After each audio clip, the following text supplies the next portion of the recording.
शराब में पकड़ाते हैं तो शराब में पकड़ने का दो धारा है साथियों। पहला 34A, जिसमें खड़े खड़े उस व्यक्ति को जमानत मिल जाती है क्योंकि उसके पास पैसा है, और हमारे लोग जो गरीब तबके के लोग होते हैं उनके लिए धारा 34(2) बना के रखे हैं, उसमें जमानत नहीं है, आपको 3 महीने तक जेल में सड़ना पड़ेगा और हाई कोर्ट से जमानत लेना पड़ेगा। ऐसे खेल होता है। अगर हम किसी के घर में घुस के मारे किसी व्यक्ति को तो हमारे ऊपर 452 लगाता है, और कोई बड़ा व्यक्ति अगर हमें घर में घुस के मारे तो उसके ऊपर 451 लगाता है। 451 में जमानत होती है और 452 में जमानत नहीं होती है। इन सारे खेलों को हम समझ नहीं पाते। संविधान में इन सारे चीजों को समझना होगा। दूसरी चीज, हम लोग यहाँ पर भाषण देने के उद्देश्य से नहीं आए हैं साथियों। जिस किसी भी व्यक्ति को कोर्ट कचहरी या थाना में अगर आपको प्रताड़ित किया जाता है, या थाना में आपकी बात नहीं सुनती है, या कोई मंत्री हो, मिनिस्टर हो, कलेक्टर हो, एसपी हो, कोई भी व्यक्ति अगर आपकी बात नहीं सुनती, तो आप लोग, हमारा नंबर साथियों के पास अवेलेबल है, आप तत्काल फोन लगाइए, निःशुल्क आप लोगों की मदद की जाएगी। हम लोग किसी से कोई चार्ज नहीं लेते मदद की एवज में।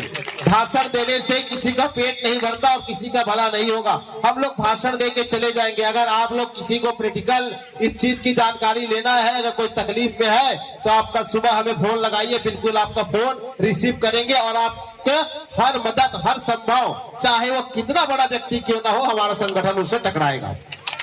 साथियों, धर्मपुरा का मामला कितने लोगों को पता है? यहाँ पर जहां पर बर्बरता पूर्वक सतनामी समाज के गुरुद्वारा को तोड़ दिया गया था, मैं और मेरा टीम 18 दिन तक अनिश्चितकालीन में बैठ गए थे। ये छत्तीसगढ़ का इतिहास है, किसी समाज पहली बार 18 दिन तक अनिश्चितकालीन आंदोलन पर धरना दिए। साथ ही साथ हम लोगों ने मशाल यात्रा, जल सत्याग्रह किए। मोहम्मद अकबर को झुकना पड़ा 4 बार। मिनिस्टर, जैसे अभी मंत्री शिव डहरिया जी आए थे, वैसे एक मंत्री है, वन मंत्री, आवास मंत्री मोहम्मद अकबर, 4 बार हम लोगों के साथ बैठना पड़ा और हमारी बातों में वो झुके भी। लेकिन हमारे इस समाज के कुछ ऐसे लोग हैं जो बिक गए, अपने ईमान को बेच दिए और उस आंदोलन को कुचला। आंदोलन जब खत्म करे मजबूरी में, तो तमाम साथियों की आंखों में आंसू थी। लेकिन ऐसे लोगों से हम डरेंगे भी नहीं, क्योंकि ऐसे गद्दार हर समय, हर काल, हर परिस्थिति में पैदा होती है। ऐसे लोगों से भी लड़के हमें लोगों को न्याय दिलाने के लिए काम करना पड़ेगा। साथियों, कुछ चीज और है जो संविधान में मैं बताना चाहूंगा। बाबा गुरु घासीदास ने राजतंत्र की विरोध किया था, लोकतंत्र की बात की थी। मानव मानव एक समान मतलब होता है लोकतंत्र, जनता, और राजतंत्र होता है जो राजा के पेट से राजा पैदा होता है, उसके बेटा राजा, उसका नाती राजा। इसी बात को भारतीय संविधान में बाबा साहब भीमराव अंबेडकर ने लागू किया, उसका नाम दिया लोकतंत्र।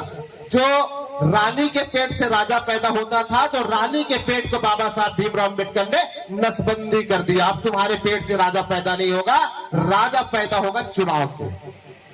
गांव का सरपंच और देश का प्रधानमंत्री या छत्तीसगढ़ का सीएम पेट से पैदा होता है कि बैलेट पेपर से पैदा होता है? बैलेट पेपर से। इसी तरीका से बहुत सारे लोग किसी भी व्यक्ति को बिना जाने समझे गुरु मान लेते हैं। साथियों, गुरु भी पेट से पैदा नहीं होना चाहिए, गुरु ज्ञान से पैदा होना चाहिए। पेट से पैदा हुए गुरु और ज्ञान से पैदा हुए गुरु में अंतर होता है कि नहीं होता है? अगर जब पेट से ही गुरु या पेट से ही राजा पैदा होगा, अगर मैं पेट से पैदा होने वाले गुरु को मान लिया तो वो गुरु तो मैं चेला, वो गुरु तो मैं चेला, उसका बेटा गुरु तो मेरा बेटा चेला, उसका नाती गुरु तो मेरा नाती चेला। होगा कि नहीं होगा? अगर मैं विरोध कर दिया तो मेरी बीवी बागी पैदा करेगी, चेला पैदा नहीं करेगी।